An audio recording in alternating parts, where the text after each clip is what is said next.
Hi, my name is Raichura, and this is the first ever episode of my podcast and show called It's Your Story. This show aims to bring really exciting guests on to talk about their life, their journey, and their story. The first guest on my show is a very close friend of mine from Mumbai who helped me define my life here in Dubai. And his story is nothing short of exciting. Please welcome on the show Mr. Ashok Naik. Ashok, how are you, my friend? I'm good. How are you? Not too bad, thank you. And before we get into the episode, I just want to say I'm extremely humbled and grateful that my closest, probably best friend, is the first guest on this show. It's Your Story. So thank you again. It means a lot, man. It means a lot. It's a privilege. I mean, yeah, the privilege is all mine. So before we get into the show, I think it'd be great to provide some context to the audience and understand a little bit more about you and what you do here in Dubai. What brought you here to Dubai, and what you do in terms of life, in terms of your career. Interesting. So just to sum it up, I'm a software engineer. I make softwares, primarily web apps, mobile apps, and other stuff related to it. And now basically experimenting a lot with AI and all that stuff. And what got me over here was primarily this region's energy and the amount of opportunities which were there in this region. Apart from that, it's just the mindset of this region, GCC in general. My dad used to work here, so I grew up watching the photos of my dad, just working over here and having a nice time. That was sort of like a manifestation, which I carried with myself and just got here. I mean, it was not a plan. It just happened. It's amazing how seeing your father work here planted that seed. Yep. And subconsciously made you manifest. Yep. You to being and living and working here many years later. Yep. Which takes me right on to the first question quite naturally. What childhood memories are really prominent for you that shaped who you are today? If you can think of many and pinpoint one that really helped define you. There's a lot of things running through my mind. One key thing which basically shaped my entire perspective, or you can just mark it as a key memory which I have. I had an uncle who used to stay in States. I've told you about it before. He works for Oracle. In the early or the mid 2000s, he used to travel a lot from States back to, and Mumbai was the only international thing at that time, airport at that time. So one fine morning, he was there at our house, my dad being hyped up. And I just saw, this is a Gen Z term, I just saw his aura. And I was like, damn. And the first thing when I spoke to him, I was like, Uncle, what do you work as? And his response was computer engineer. At that time, that word sticked with me, that it just meant computer engineer. It didn't state like what exactly goes into it. But after that point of time, anyone who would ask me like, what do you want to pursue in your career, or what do you want to do? It was the same answer. I didn't knew anything about it. I just wanted to do something with computers. I was interested with it. I had a good understanding about it. But if I haven't met my uncle at that age and just be surprised with his presence, nothing would be possible. I mean, that's something which is a key memory. Apart from, playing every day, hanging out with my homies and all that stuff. So it's credible to see how not only your father, but your uncle really was a defining point, the defining people that shaped you getting into software engineering and computer engineering. Yeah. Usually people take purely after the mothers or fathers, but you had a kind of a close relative being your uncle that really, really defined you, because you've essentially followed on the same footpath as him. Yep. I really looked up to him a lot.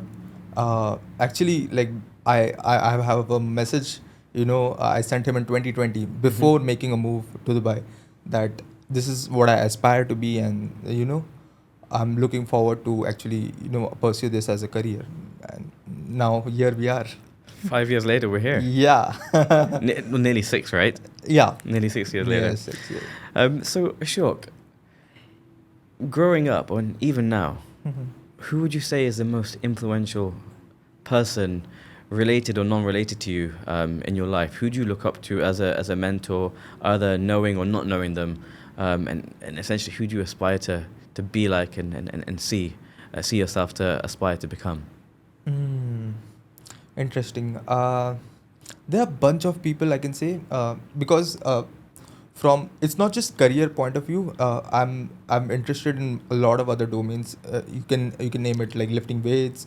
You can name it programming in general, or you can name it making music as well.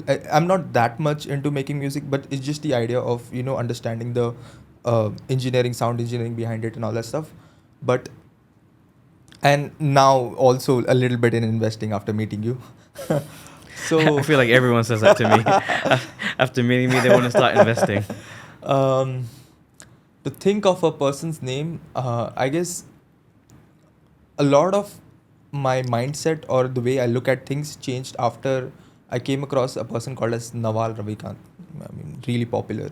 His way of looking at things, his way of breaking down the complex philosophical things, which in general just makes sense, but his understanding like goes a level deeper and makes you understand why it makes sense. So that's someone I really look forward to. Like earlier, I used to read a lot of books here and there because I had time, but post COVID, I read a lot of Nawal tweets here and there, and this is the idea about it. The tweets are not that much longer, maybe 2 3 sentences here and there, Hmm. but the amount of information or the amount of philosophy it's communicated through that, it's incredible. And what is it exactly about him that makes you take a reaction and inspires you? uh, it's just thinking from the first principles point of view. That's something.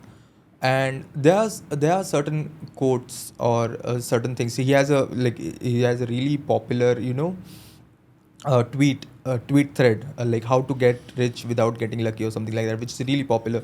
And I just went down into it, reading it. I have read it multiple times, but all these things, like there's one key thing which I want to basically highlight, is like if you need a degree to do Hmm. that thing, it it's not relevant.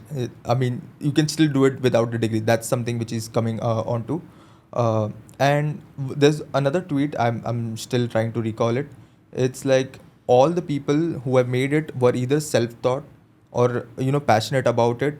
That's why they made it. I mean, that's something resonates with me because I had an option to actually opt in as in computer engineering degree, but I didn't take it due to my own reasons. But I took a normal degree, understood the concepts about it, was passionate about building products, and did that. And that particular tweet resonated with me a lot, so I went with that. What were the reasons that you didn't do a computer engineering degree? Uh, it's just it just was my entire background of family, and education is really hard back in our country. So I just thought like might as well. And at that time I was mature enough to know the financial conditions of my family. I could do it. It was not an issue. Like then, it's just the fact that there would be a lot of more pressure on me because taking a loan and then studying and all that stuff. I just thought getting a normal bachelor's degree would be fine, which will give me an idea and overview of what computer engineering is in general. And I guess that was the best decision in my life. So it's a really interesting one, um, kind of understanding your background and roots and how that financial situation restricted you at a time and point. Hmm. But as we discuss further and kind of highlight to the audience that it didn't really restrict you. It actually catapulted you into something Yep, different, yep. which is an amazing Yeah. thing to kind of move forward onto. Um, how important do you think the people that you associate yourselves with, whether it's friends, family, acquaintances, how important are those people to defining and encouraging you into a certain path and a certain way in life? Hmm. So this is you've known me for a while now. I have only selective people around me. I have, like, in general, working around the career and all that stuff, I have a lot of people to hang out with, or just have a small talk with. But when it comes to actually sitting down and having a honest conversation, it's just three or four people I look up to, and they have been my support system for a longer period of time, and uh, I just look up to them, and it's something which is really weird in a way. It's always me reaching out to them in case of needing favors or needing things out of them. And once I get that thing from them, or maybe sometimes I'm having a sort of like a breakdown or negative thoughts coming on my head, I just reach out to them, be open to them, vulnerable to them, and then get my thing, and boom, I'm not speaking to them for a while until I need them again. So yeah, it's mostly my family members, my day ones. I have 3-4 friends around me who are just like solid, that way. It's like they're your unit. Yep. I consider them as my team because they've seen me from the start. Like, we grew up together. No, it's amazing to see how you define your kind of acquaintances and your social circle to protect where you need to be, and I always believe that having a smaller circle is better than having a larger circle, and you don't really truly know them. Yep. One thing that, and I can say this because I know you personally, one thing that I've seen in you that I've seen in very few people is your ability to have laser focus, to really be consistent, and to really not let any obstacle get in your way when you have a goal or an aim, or let's say that's something that you're manifesting. How did you gain that laser focus? And how would you continuously keep that focus there no matter what challenges you faced? And you have faced a lot of challenges. Yep. That's an interesting question. I don't think about the concept of focus in that case altogether. For me, it's more like, how can I put it in simple words? It's something I know it's on the other side. I can see it, like, it's like a vision, and I know the steps which I need to take to get there. Okay? And I don't know whether it's a flow state or whatever it is, but if I sit down to do something and I know the challenge is slightly complex but not that simple to make me bore, I just sit through it, and just the time goes by, and it's just me and the problem, or the task which I'm doing at hand. And generally in these days, it's the new concepts which are coming up. I sit down and try to get a brief understanding about it, spend my time. It feels more like a game, honestly. Or when I was growing up, I played a lot of PlayStation, and that's something which we always Nothing's do. changed. Yeah, Nothing's nothing's changed. changed that way. You know about it. So, in any game in general, whenever you want to level up, so the amount of difficulties increases as you go, from one level to another, and it's that feeling that you can get to that next level. It's just that chase. That, okay, I have this skill set. I need to make my craft a little bit more better, little bit. Okay, I can get some feedback, improve the way I approach this thing, and then try again. So it's just that feeling that keeps me going, and I don't consciously think about the things I'm trying to achieve. It's just curiosity driven at the end of the day. I look at a concept, or I look at a subject, and I was like, okay, how can I get a brief understanding about it, and try to break it down into simpler terms. That's what Nawal as well does. He has a really concrete understanding of certain concepts which he talks about. And did you ever feel like giving up? No? Never. There will always be self-doubt and all that stuff, but when I go back and look at the 2017 version of me or 2018 version of me, uh, and compare it to where I am today, I just I just believe that nothing is impossible. Uh, Honestly, I was the kid who used to walk close to a kilometer or more than that uh, on a weekend to my college just to practice whatever I've studied, because I didn't had a decent machine at that time, decent laptop.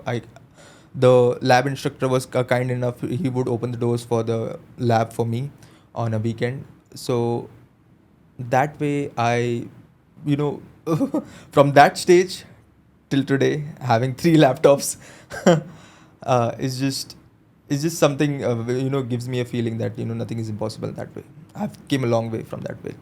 And I can vouch for that, which brings me quite nicely to the next segment and talking about your software engineering journey. I know I've known you since you first came to the UAE, to Dubai, and I'm going to be very open and transparent here. You faced your fair share of hardships in terms of your living situation, your financial situation. Yeah, yeah. Move 3-4 years on, and this honestly inspires me so much to myself, and I truly think your story is amazing because 3-4 years on, you take part in something called the Hackathon, right? Yep. And I think, but you might tell me something different, Mm. that's changed your life entirely around. So do you want to talk to me and the audience about how the Hackathon changed your life upside Yeah. down for the right reasons? It's not just that. I mean, sometimes there are things which are building up in the pipeline, and it's just that one moment that changes everything. I think I look at it from that perspective, especially. And one more thing I just want to is just in general, I am really active in this space when it comes to the tech side of the things, whether it be community meetups or events or other stuff. Um, in general, the hackathon was just like another competition. I just showed up. There was a task, there was a problem statement given to me. I did that. This is the second hackathon which I attended in this region, and I just did my best. And I mean, I was just trying to solve the problem which was there in hand in a short span of time, and I did it in a fashion which actually impressed the organizers, and I was the winner. So yeah. So, is it safe to say that for anyone that doesn't know you, they'd see the hackathon as the defining moment, Mhm. but it's all the consistency that you Yep. did behind that to Yep. lead up to the hackathon. Yep. It's almost like when you hear artists or creatives getting labeled with making it overnight. Mm-hmm. Was it overnight for you? Or No.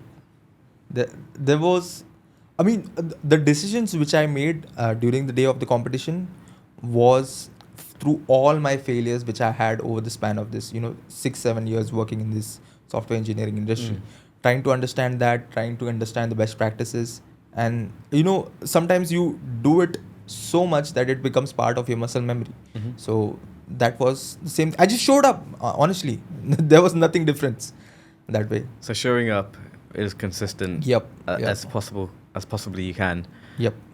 has over time, step by step, brought you into this moment. For sure. And is it safe to say that from a kid coming to Dubai, don't say kid, I think that's an insult, but as a younger self coming to Dubai 4 years ago, having that financial burden,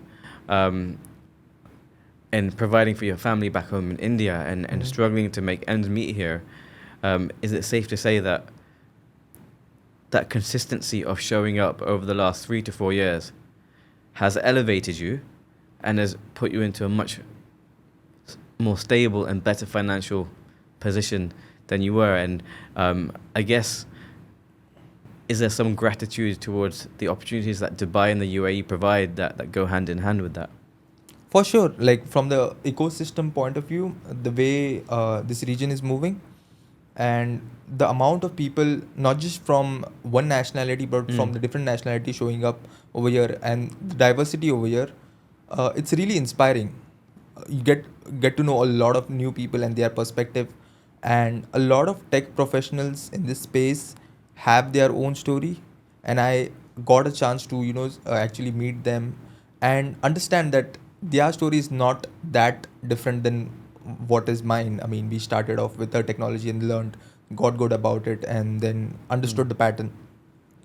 But in general, the way tech has been adapted in this region, and it's been used in different areas where you call it the public transport, or in general, like in the smaller things like banking and all that stuff.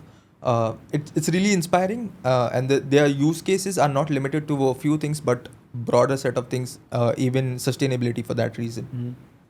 So yeah, it's I have good. a really direct question. Okay. Is AI going to take over our jobs? Mm, let me give it a thought. So there are certain low-level jobs, as in which didn't take that much of mental thinking, and it was repetitive in nature or autonomous in nature. That's something which an AI can do without any human intervention whatsoever, will be taken.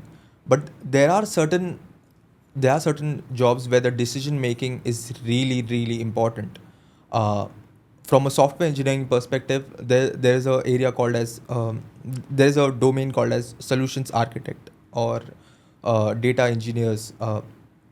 So these are the certain areas which, even if we feed a lot of information to an AI agent or an LLM, it won't perform well because it's more driven by experiences that individual has, and that's something which I believe won't be replaced. And there are certain decisions which as per your real life experiences, that cannot be fed as an information, as a training data to any LLM whatsoever.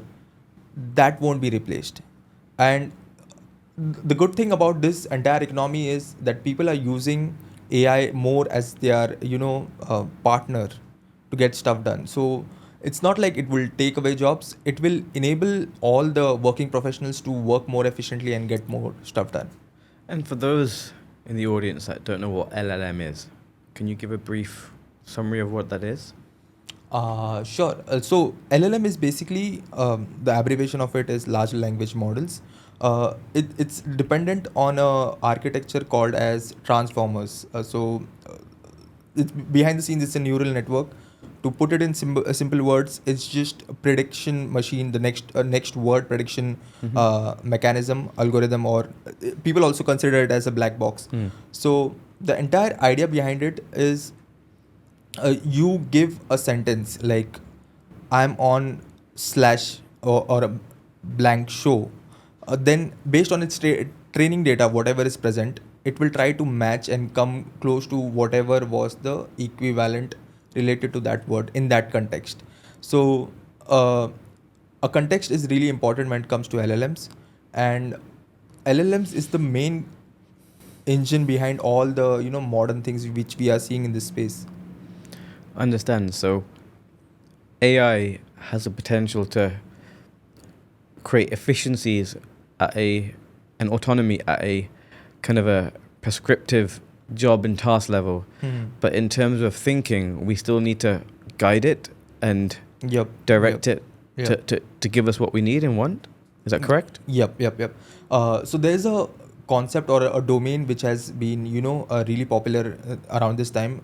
It's called as context engineering. So an AI LLM is just, you can look at it as a human. So let's, for that example, believe that I'm an LLM and the context is this room. So I can see these 2-3 cameras and all that stuff. So the art and science of how you provide all these context to an AI to get your job done, Yeah. that's important in this region, and this entire domain. And people who don't know how to use LLM and get wrong answers out of it, they don't know how to provide relevant context to an LLM. Got you. Ashok, Hmm. do you have any regrets? Mm. Nothing as such. I mean, as long as God wakes me up, I can handle anything. Yeah. Yeah. No regrets. No regrets whatsoever. I want to talk to you a bit about your family. What's the dynamic of your family? Were there any struggles within your family that you had to overcome? And if you were to have your family one day, what would you do differently? I think we all come from kind of hard, hard backgrounds, harsh backgrounds, and there's things that we don't like and we do like. And what, were there any family dynamics that didn't help you? And what would you do differently if you had your own family one day? I know Now it's a that tough question. I actively think about it, there's no such thing which I would like to, change per se. But it's just one thing I would like to, take from my current family, dynamics, the way they are operating, is the discipline, or is the amount of care which we have for each other. That's something I want to take it forward, and that's something which I've got from my parents. Even though we were a small family, a small house, and all that stuff, but we were together and we were happy in that sense. So being humble in this point of view, and being connected, that's something which was really important in this space. Yeah. And And that's something which I would I would like to carry on with my family, like whenever I decide to start. I mean, yeah, not thinking about it right now. no, No? not actively per se. You've been into fitness ever since I've known you. How important is that in keeping you sane, refreshed, and ready to take on life? Uh, Fitness, like, I just have a persona per se. Like, anybody who looks up to me, like, or if I happen to walk around or just meet new people, this is the first thing they ask me, do you lift weights and all that stuff. And it has become an essential part of my identity or persona per se. And honestly, it all started with that ability of just watching WWE and trying to be like John Cena, which turned out to be something which I really loved and enjoyed. And honestly, like, earlier when I and this is the funny part, we met in the gym, yeah, for the first time. The first time we met was in the gym. And you knew how locked in I was. Every day with your headphones. Every day. Yeah. And honestly, it's just when I enter the gym and I'm working out, it's a different persona altogether. I try to now maintain a balance, because that's something which I'm not pursuing as a career. Because I got way too much serious in that, and it was a really hard, understanding or realization for me that this is something which is not my career, and I don't want to go till that extreme when it comes to nutrition or in general, like just practicing diet and all that stuff. I just want something, now that I've come down to an understanding that this is not just a career, it's just like a hobby which I really like to do. So I look at it from a different point of view. Earlier I used to never skip a single day, but now I scale it down to 3 days, and I'm still efficient, and I still feel good, I feel confident by working out. Do you have a mantra?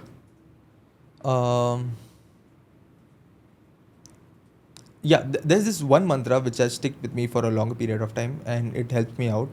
I think this is from Mark Manson. It's the do something principle. Explain more. You will always be in a situation where things are not going as your way. You'll have 10 other things, and the only thing which will help you out is action. You have to figure out what will be the very next step which is feasible and which can take you out of this direction. And you just have to do that, and just continuously doing that would take you somewhere and get you out of the situation. And you cannot sit down and overanalyze and overthink that, okay, I'll wait for these conditions and so on and so forth, these external factors will be okay, only then I can start doing so and so things. It's just looking at something and just starting and just doing it.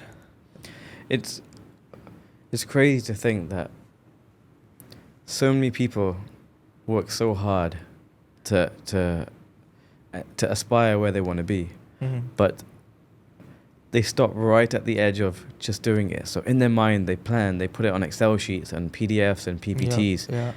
But when it comes to executing, it's when fear sets in and that anxiety creeps into your mind, into your heart. Yeah. And then all that planning and hard work just goes all the way back and people lose their confidence. Has that ever happened to you? So this is the thing. Every time when I feel like I'll be judged or something like that, I actually started a YouTube channel long back. This is 2017. How come I haven't seen that? It might be somewhere hidden on the internet whatsoever. I did a live stream through that channel back in 2020. But I know that nobody gives a damn. That's a good thing and a bad thing altogether. What do you mean?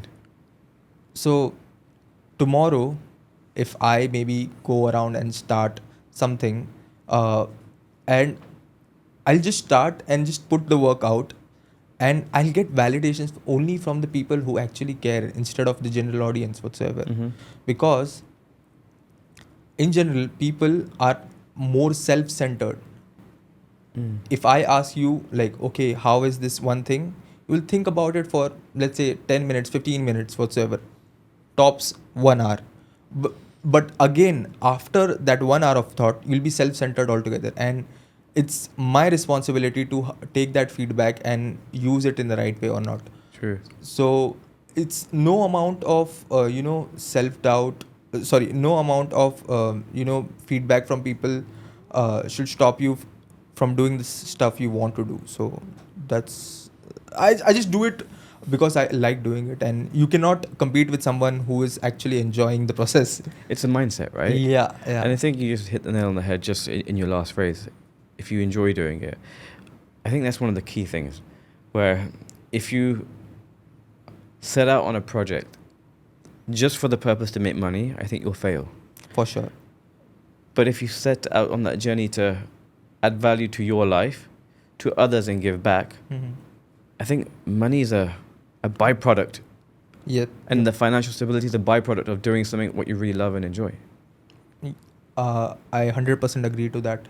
The way I look at anything or any concept, the way I approach it is like, okay, I'm not having any understanding about it. Okay, let's just spend 3 hours, 4 hours, 6 hours. How much of understanding can I have about it? How deep is it? And then just testing that framework against different things which I've done, and then doubling down on it and being consistent. So there's another concept which I really believe in is the compound effect. I mean, that's there everywhere. Like, you are the compound effect of the choices you've done, your habits, and in general. Yeah, I think compounded impact is prominent anywhere, whether it impacts every area. Like, it's whether not it's just investments, whether it's music. Like there's a saying, and Ed Sheeran lives by it: the 10,000 hours of practice. For sure. People don't see that, and people see Warren Buffett's millions now, but they haven't seen the compound impact over the last 30, 40 years, right? Yeah. I'm not sure. I'm really, it feels awkward to bring this up. Please. You had gone for your vacations once, and you gave me the keys to your apartment. Yeah, I remember. And one fine Friday night, I entered your apartment just to use your desktop and laptop just to work. I remember these that. are the set of things which people won't see, and people will see this podcast and be like, oh, he's made it. But behind the scenes, you've seen me sitting by the pool with my laptop, and in general, just even on the treadmill, just watching some podcast, or just trying to get as much information related to my topic or the domain which I am in. I take it back even further than that, Ashok. I remember the times where both of us had nothing, and we were sharing a meal between, like, that was supposed to be for one between two of us. Do you remember? We've seen everything. The first couple of months in Dubai, we were like splitting stuff, like, yeah. You know. And this is the thing. I mean, that time when we look up to now, it feels so good. I mean, it's not just about my career. I've seen you grow as well, and that in a way motivates me a lot. I mean, in general, every time when I come around and sit down and speak to you, I need to have something substantial from the last time when we spoke. So that's sort of a mental responsibility I have with me, because we share a similar sort of mindset of not being in the comfort zone when it comes to career, when it comes to fitness and other areas as well. So that's the reason. I mean, if I get your call, I don't turn it down. Just to tell in the camera that this thing isn't scripted. He just called me this morning. So yeah. No, it's amazing to hear that, and likewise, I feel the same way. Whenever we hang out, whether it's once a week, twice a week, or even once a month, sometimes weeks go by and we haven't met. Yeah. But there's always, it always feels like we've left off just yesterday. For sure. Ashok, if there was one legacy that you want to leave behind to aspiring young software engineers, or even people that aren't in the same industry but have a dream, Okay. what would you want your legacy to be? That's a really deep question. Let me give it a thought. I haven't thought about it that in depth, but it's just the idea of being good at what you are doing and mastering your stuff and just having control of your craft is something, and doing it on, you just told 10,000 hours. It's 10,000 hours plus 10,000 iterations of things. So that's something which I want to give it out, like this is the secret sauce. That's my legacy. Ashok, thank you so much for coming on the show. It's been a pleasure, and I'm sure the audience Yep. are going to love learning about you. For sure. And learning about your story. And it's truly your story. It's none, like you said, none of it has been scripted. Yeah. This is as authentic as it gets. From the kid from Mumbai coming here, sure. sharing a meal, and literally we used to walk just to get bread. We couldn't even afford noon minutes. we would walk down the street in the summer. Yeah, to pick up a loaf of bread. There was a biba. Yeah. To save 2-3 dirhams on noon. Yeah. We would walk at least 1K just to say that. And I was the person, like, I actually took you from Business Bay to the beach. We couldn't afford cabs. And when we went back, we took a cab, and at the end of the For day, sure. yeah. But no, really, thank you for coming on the show. I'm sure the audience are gonna love listening to this, and we'll ensure that we put all your social media tags at the bottom of the YouTube and the Instagram link, so people can reach out to you, know where to find you, and connect with you to ask like-minded questions. Thank you. Perfect. Thanks, man. Thank you.